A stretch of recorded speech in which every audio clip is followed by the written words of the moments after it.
ओम शांति। 9 मई की बाबा की मुरली। मीठे बच्चे, कड़े ते कड़ी बीमारी है किसी के नाम रूप में फंसना। अंतर्मुखी बन इस बीमारी की जांच करो और इससे मुक्त बनो। प्रश्न, नाम रूप की बीमारी को समाप्त करने की युक्ति क्या है? इससे नुकसान कौन कौन से होते हैं? नाम रूप की बीमारी को समाप्त करने के लिए उत्तर में बाबा कह रहे हैं, एक बाप से सच्चा सच्चा लव रखो। याद के समय बुद्धि भटकती है, देहधारी में जाती है, तो बाप को सच सच सुनाओ। सच बताने से बाप क्षमा कर देंगे। सर्जन से बीमारी को छिपाओ नहीं। बाबा को सुनाने से खबरदार हो जाएंगे। बुद्धि किसी के नाम रूप में लटकी हुई है तो बाप से बुद्धि जुट नहीं सकती। वह सर्विस के बजाय डिसर्विस करते हैं, बाप की निंदा कराते हैं। ऐसे निंदक बहुत कड़ी सजा के भागी बनते हैं।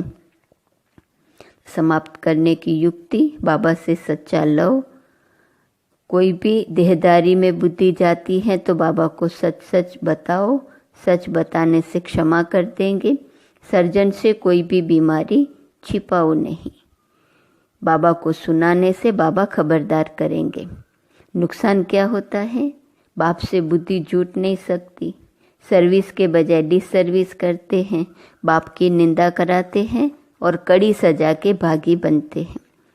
ओम शांति। अभी बच्चे जानते हैं कि हर एक को वर्षा मिलना है बाप से।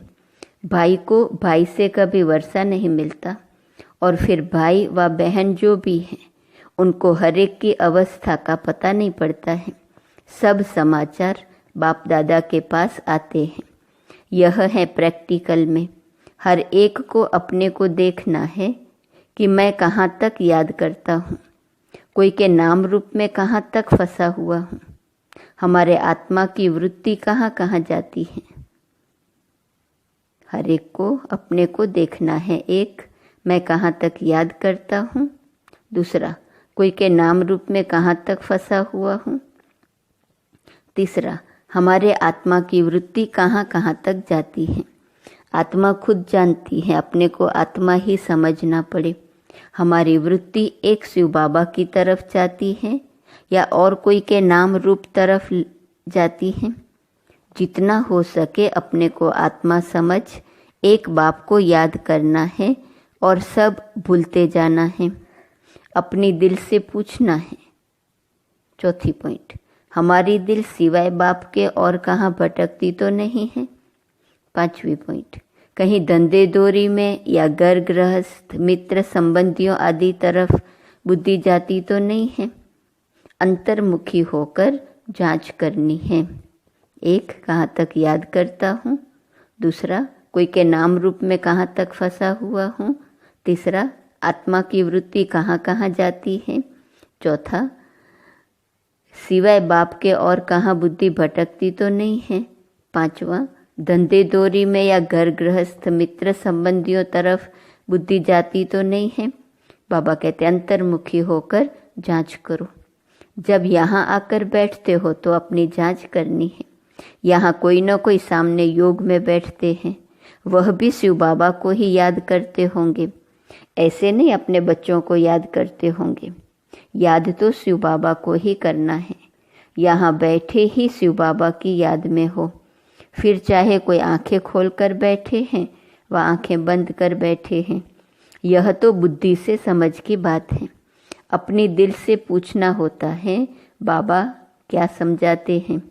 हमको तो याद करना है एक को। यहाँ जो बैठने वाले हैं वह तो एक शिव बाबा की ही याद में होंगे। तुमको नहीं देखेंगे, क्योंकि उनको तो कोई की भी अवस्था का पता ही नहीं है। हर एक का समाचार बाप के पास आता है। वह जानते हैं कौन कौन बच्चे अच्छे हैं, जिनकी लाइन क्लियर है। उनका और कहाँ भी बुद्धि योग नहीं जाता है। ऐसे भी होते हैं कोई का बुद्धि योग जाता है, फिर मुरली सुनने से चेंज भी होते रहते हैं। फील करते हैं कि यह तो हमारी भूल है, हमारी दृष्टि वृत्ति बरोबर रोंग थी, अब उनको राइट करना है। रोंग वृत्ति को छोड़ देना है। यह बाप समझाते हैं, भाई भाई को नहीं समझा सकते। बाप ही देखते हैं इनकी वृत्ति दृष्टि कैसी है। बाप को ही सब दिल का हाल सुनाते हैं। शिव बाबा को बताते हैं तो दादा समझ जाते हैं। हर एक के सुनाने से देखने से भी समझते हैं। जब तक सुने नहीं तब तक उनको क्या पता कि यह क्या करते हैं। एक्टिविटी से, सर्विस से समझ जाते हैं कि इनको बहुत दे अभिमान है, इनको कम। इनकी एक्टिविटी ठीक नहीं है। कोई न कोई के नाम रूप में फंसा रहता है। बाबा पूछते हैं, कोई की तरफ बुद्धि जाती है? कोई साफ बताते हैं, कोई कोई फिर नाम रूप में फंसे हुए ऐसे हैं जो बताते ही नहीं हैं, अपना ही नुकसान करते हैं। बाप को बतलाने से उनकी क्षमा होती है और फिर आगे के लिए भी संभाल करते हैं। बहुत हैं जो अपनी वृत्ति सच नहीं बताते, लज्जा आती है। जैसे कोई उल्टा काम करते हैं तो सर्जन को बताते नहीं हैं, परंतु छिपाने से बीमारी और ही वृद्धि को पाएंगी। यहाँ भी ऐसे हैं, बाप को बताने से हल्के हो जाते हैं, नहीं तो वह अंदर में रहने से भारी रहेंगे। बाप को सुनाने से फिर दोबारा ऐसे नहीं करेंगे। आगे के लिए अपने पर खबरदार भी रहेंगे। बाकी बताएंगे नहीं तो वह वृद्धि को पाता रहेगा। बाप जानते हैं ये सर्विसेबल बहुत है। क्वालिफिकेशन कैसी रहती है, सर्विस में भी कैसे रहते हैं। कोई के साथ लटके तो नहीं हैं। हर एक की जन्म पत्री को देखते हैं, फिर इतना उनसे लव रखते हैं, कशिश करते हैं। कोई तो बहुत अच्छी सर्विस करते हैं, कभी भी कहाँ उन्हों का बुद्धि योग नहीं जाता। हाँ, पहले जाता था, अब खबरदार हैं। बताते हैं बाबा, अब मैं खबरदार हूँ। आगे बहुत भूलें करते थे, समझते हैं दे अभिमान में आने से भूलें ही होंगी, फिर पद तो भ्रष्ट हो जाएगा। भल किसको पता नहीं पड़ता है, परंतु पद तो भ्रष्ट हो ही जाएगा। दिल की सफाई इसमें बहुत चाहिए, तब तो ऊंच पद पाएंगे। उनकी बुद्धि में बहुत सफाई रहती है, जैसे इन लक्ष्मी नारायण की आत्मा में सफाई रहती है ना, तब तो ऊंच पद पाया है। कोई कोई के लिए समझा जाता है, इनकी नाम रूप की तरफ वृत्ति है, देही अभिमानी होकर नहीं रहते हैं, इस कारण पद भी कम होता गया है। राजा से लेकर रंक तक नंबरवार पद तो है ना, यह क्यों होता है इसको भी समझना चाहिए। नंबरवार तो जरूर बनते ही हैं, कलाएं कम होती ही रहती हैं। जो 16 कला संपूर्ण है वह फिर 14 कला में आ जाते हैं। ऐसे थोड़ा थोड़ा कम होते होते कलाएं उतरती तो जरूर हैं। 14 कला है तो भी अच्छा, फिर वाम मार्ग में उतरते हैं तो विकारी बन जाते हैं। आयु ही कम हो जाती है, फिर रजो तमो गुणी बनते जाते हैं। कम होते होते पुराने होते जाते हैं। आत्मा शरीर से पुरानी होती जाती है। यह सारा ज्ञान अभी तुम बच्चों में है। कैसे 16 कला से नीचे उतरते उतरते फिर मनुष्य बन जाते हैं। देवताओं की मत तो होती नहीं, बाप की मत मिली, फिर 21 जन्म मत मिलने की दरकार ही नहीं रहती है। यह ईश्वरीय मत तुम्हारी 21 जन्म चलती है। फिर जब रावण राज्य होता है तो तुमको मत मिलती है रावण की। दिखाते भी हैं देवताएं वाम मार्ग में जाते हैं, और धर्म वालों की ऐसी बात नहीं होती है। देवता जब वाम मार्ग में जाते हैं तब और धर्म वाले आते हैं। बाप समझाते हैं, बच्चे अभी तो तुम्हें वापिस जाना है, यह पुरानी दुनिया है। ड्रामा में यह भी मेरा पार्ट है, पुरानी दुनिया को नया बनाना। यह भी तुम समझते हो। दुनिया के मनुष्य तो कुछ नहीं जानते। तुम इतना समझाते हो फिर भी कोई अच्छी रुचि दिखाते हैं, कोई तो फिर अपनी ही मत देते हैं। यह लक्ष्मी नारायण जब थे तो पवित्रता, सुख, शांति सब थी। पवित्रता की ही मुख्य बात है। मनुष्यों को यह पता नहीं है कि सतयुग में देवता पवित्र थे। वह तो समझते हैं देवताओं को भी बच्चे आदि हुए हैं, परंतु वहाँ योग बल से कैसे पैदाइश होती है यह किसको भी पता नहीं है। कहते हैं सारी आयु ही पवित्र रहेंगे तो फिर बच्चे आदि कैसे होंगे। उन्हों को समझाना है इस समय पवित्र होने से फिर हम 21 जन्म पवित्र रहते हैं। गोया श्रीमत पर हम वॉइसलेस वर्ल्ड स्थापन कर रहे हैं। श्रीमत है ही बाप की, गायन भी है मनुष्य से देवता, किए करत न लागी वार। अभी सब मनुष्य हैं जो फिर देवता बनते हैं। अब श्रीमत पर हम डीटी गवर्नमेंट स्थापन कर रहे हैं। इसमें प्यूरिटी तो बहुत मुख्य है। आत्मा को ही प्योर बनना है। आत्मा ही पत्थर बुद्धि बनी है, एकदम क्लियर कर बताओ। बाप ने ही सतयुगी डीटी गवर्नमेंट स्थापन की थी, जिसको पैराडाइज कहते हैं। मनुष्य को देवता बाप ने ही बनाया। मनुष्य थे पतित, उनको पतित से पावन कैसे बनाया। बच्चों को कहा मामेकम याद करो तो तुम पावन बन जाएंगे। यह बात तुम किसको भी सुनाएंगे तो अंदर में लगेगा। अब पतित से पावन कैसे बनेंगे, जरूर बाप को याद करना होगा। और संग बुद्धि योग तोड़ एक संग जोड़ना है, तब ही मनुष्य से देवता बन सकेंगे। ऐसे समझाना चाहिए। तुमने जो समझाया वह ड्रामा अनुसार बिल्कुल ठीक था। यह तो समझते हैं, फिर भी दिन प्रतिदिन पॉइंट्स मिलती रहती हैं समझाने के लिए। मूल बात है कि हम पतित से पावन कैसे बने। बाप कहते हैं देह के सभी धर्म छोड़ मामेकम याद करो। इस पुरुषोत्तम संगम युग को भी तुम बच्चे ही जानते हो। हम अभी ब्राह्मण बने हैं, प्रजापिता ब्रह्मा की संतान।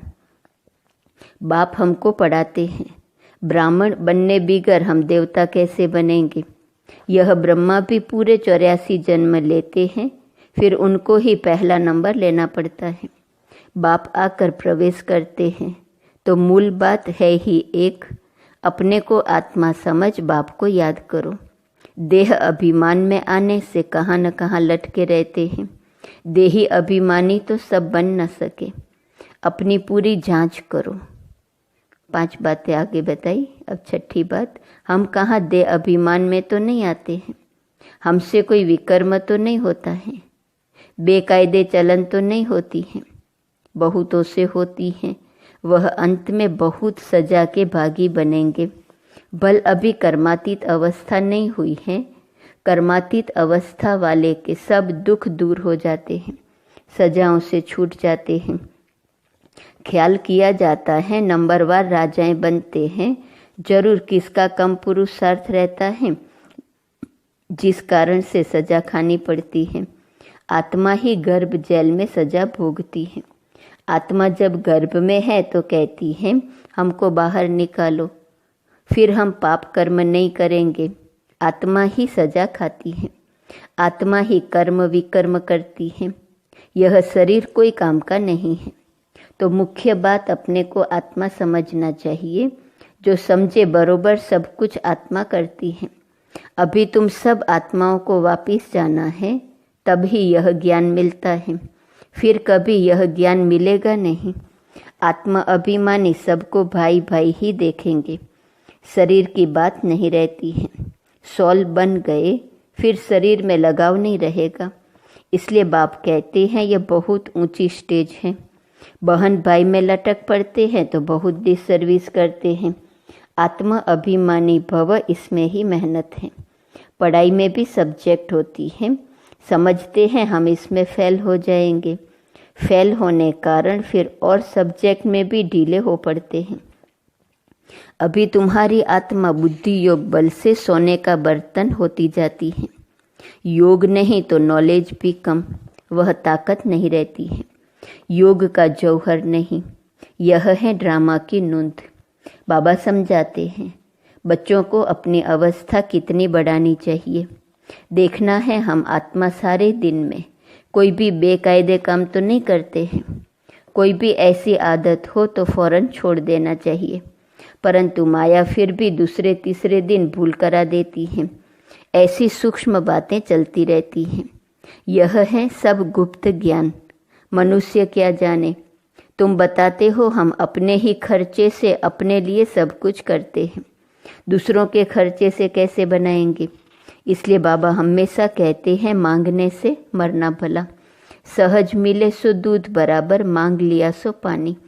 मांग कर कोई से लेते हो तो वह लाचारी काशी कलवट खाकर देते हैं तो वह पानी हो जाता है। खींच लिया तो रक्त बराबर। कई बहुत तंग करते हैं, कर्जा उठाते हैं तो वह रक्त समान हो जाता है। कर्जा लेने की कोई ऐसी दरकार नहीं है। दान देकर फिर वापिस लिया, उस पर भी हरिश्चंद्र का मिसाल है। ऐसा भी मत करो, हिस्सा रख दो जो तुमको काम भी आए। बच्चों को पुरुषार्थ इतना करना है जो अंत में बाप की ही याद हो और स्वदर्शन चक्र भी याद हो, तब प्राण तन से निकले, तब ही चक्रवर्ती राजा बन सकेंगे। ऐसे नहीं पिछाड़ी में याद कर सकेंगे, उस समय ऐसी अवस्था हो जाएंगी। नहीं, अभी से पुरुषार्थ करते करते उस अवस्था को अंत तक ठीक बनाना है। ऐसा न हो कि पिछाड़ी में वृत्ति कहाँ और तरफ चली जाए। याद करने से ही पाप कटते रहेंगे। तुम बच्चे जानते हो, पवित्रता की बात में ही मेहनत है, पढ़ाई में इतनी मेहनत नहीं है। इस पर बच्चों का ध्यान अच्छा चाहिए। तब बाबा कहते हैं, रोज अपने से पूछो। 9वीं पॉइंट, हमने कोई बेकायदे काम तो नहीं किया। 10वां, नाम रूप में तो नहीं फंसता हूँ। 11वां, किसको देख लट्टू तो नहीं बनता हूँ। 12वां, कर्मेंद्रियों से कोई बेकायदे काम तो नहीं करता हूँ। पुराने पतित शरीर से बिल्कुल लव नहीं होना चाहिए, वह भी दे अभिमान हो जाता है। अनासक्त हो रहना चाहिए। सच्चा प्यार एक से, बाकी सबसे अनासक्त प्यार। भले बच्चे आदि हैं परंतु कोई में भी आसक्ति न हो। जानते हैं ये जो कुछ भी देखते हैं सब खत्म हो जाएगा, तो उनसे प्यार सारा निकल जाता है। एक में ही प्यार रहे, बाकी नाम मात्र अनासक्त।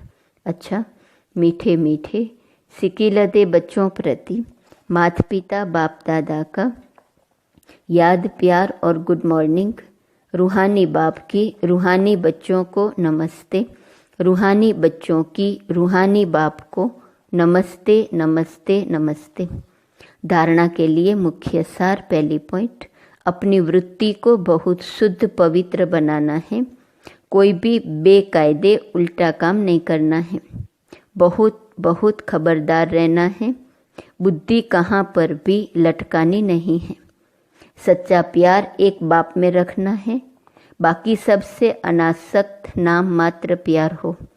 आत्म अभिमानी स्टेज ऐसी बनानी है जो शरीर में भी लगाव न रहे। वरदान, स्वराज्य के संस्कारों द्वारा भविष्य राज्य अधिकार प्राप्त करने वाले तकदीरवान आत्मा भव। बहुत काल के राज्य अधिकारी बनने के संस्कार बहुत काल भविष्य राज्य अधिकारी बनाएंगे।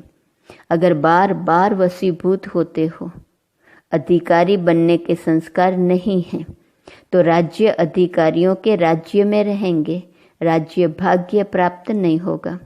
तो नॉलेज के दर्पण में अपने तकदीर की सूरत को देखो।